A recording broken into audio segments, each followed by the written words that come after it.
hello, and thanks for joining. Last weekend, I asked if you could pray for the guys on the men's retreat. It was a wonderful retreat. I'm just so glad, gosh, that those guys had that with one another, and for what will continue going forward.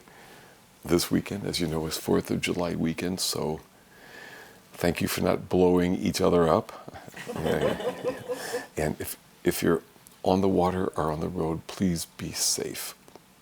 Now, speaking of being on the road, some of our children have been taking Big Al and Annie with them to various spots, to camp, to vacation, to camping in their backyard, and sending those pictures in. It's been great. Big Al and Annie have a much more adventuresome travel life than I do, and I'm happy for them. I'm really glad that kids here feel seen and safe and loved and important. So, our gospel question: how are you at dealing with your own imperfections and your failures? Again, thanks for joining.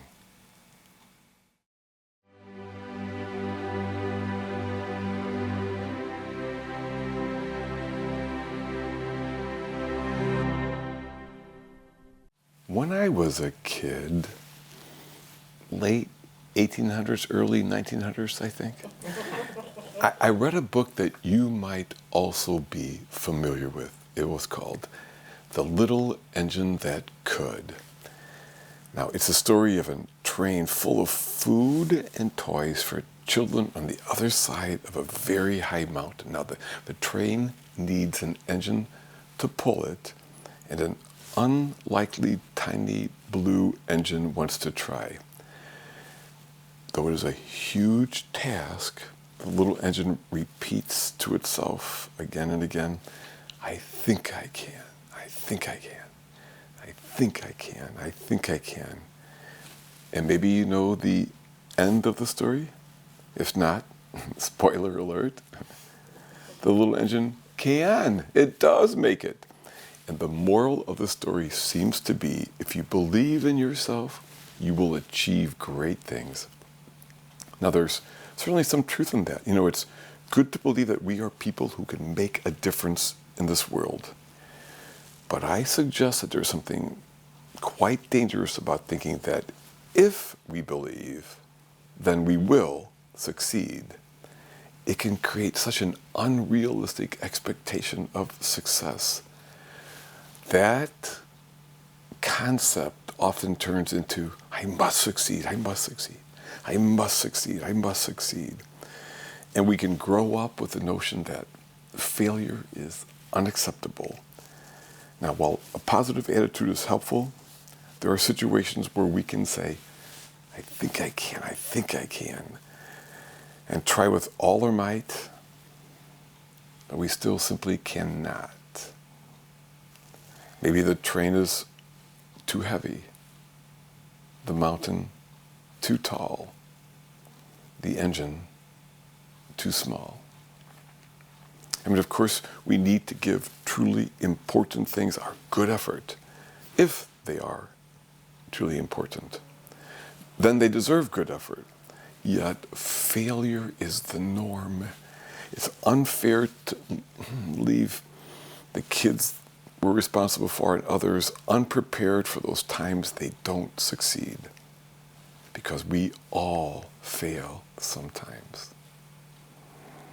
We all experience times when things don't go as well as we'd planned. It happens in sports, it happens in relationships, it happens in preaching, it happens in all aspects of life. Today, Jesus speaks to all of this.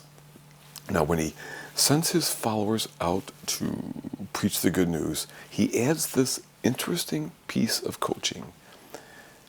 When you go out into the streets to try to preach the gospel and you or your message are not received, then what?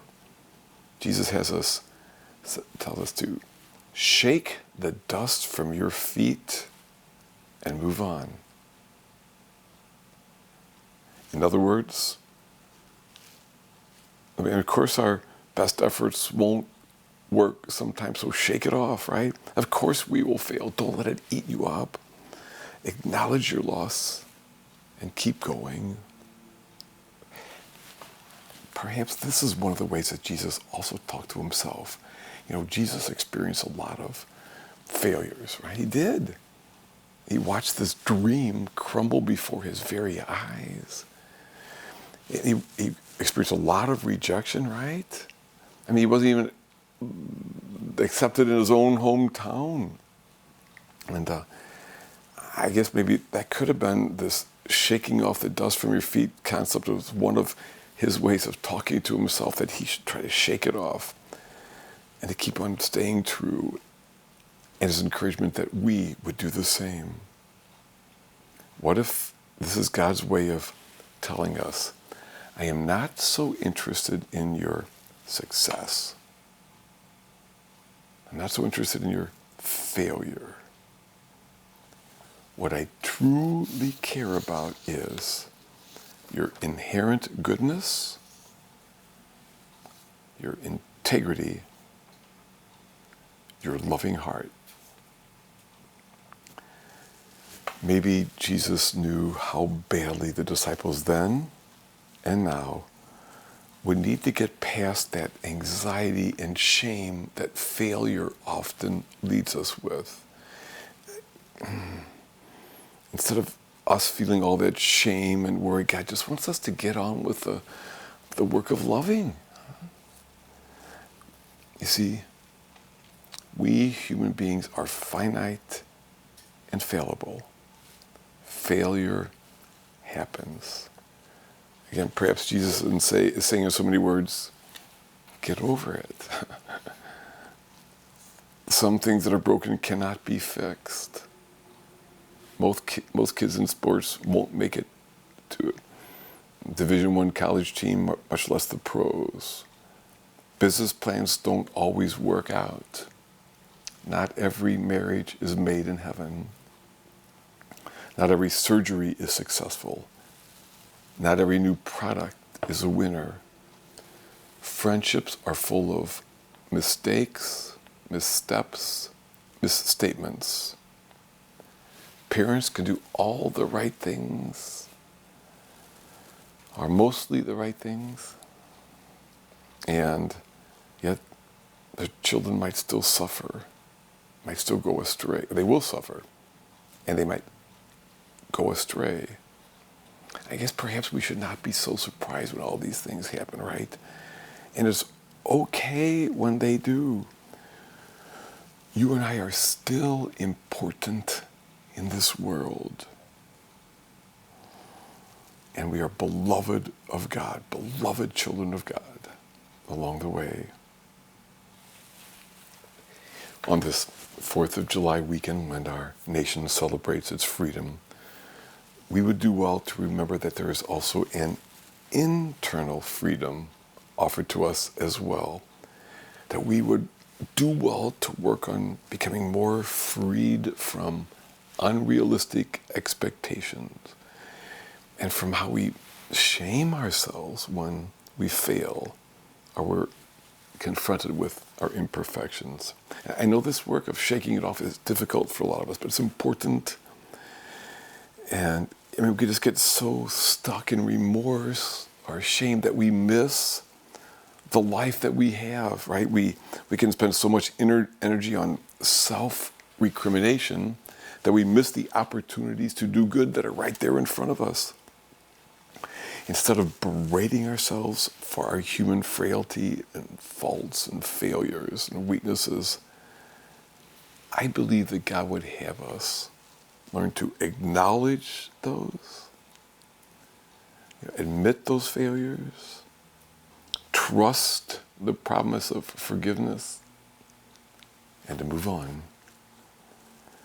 You and I are much more than the sum of our failures and mistakes. I'll say that again. You and I are much more than the sum of our failures and mistakes. May God help us shake that dust of regret from our feet. That's it. If I had kids, I guess, or maybe at my age, great grandkids, perhaps I would have read them The Little Engine That Could. If so, I hope I would have also added my own stories about the little engines that could not. I would want my kids to hear and to know that much more than your successes, much more than your failures, what truly matters is your inherent goodness, your integrity of your life, and your loving heart. And instead of always saying, I think I can, I think I can, I think I can, I think I can, I'd make sure my children knew that it was okay sometimes to just say, I don't think I can. I don't think I can.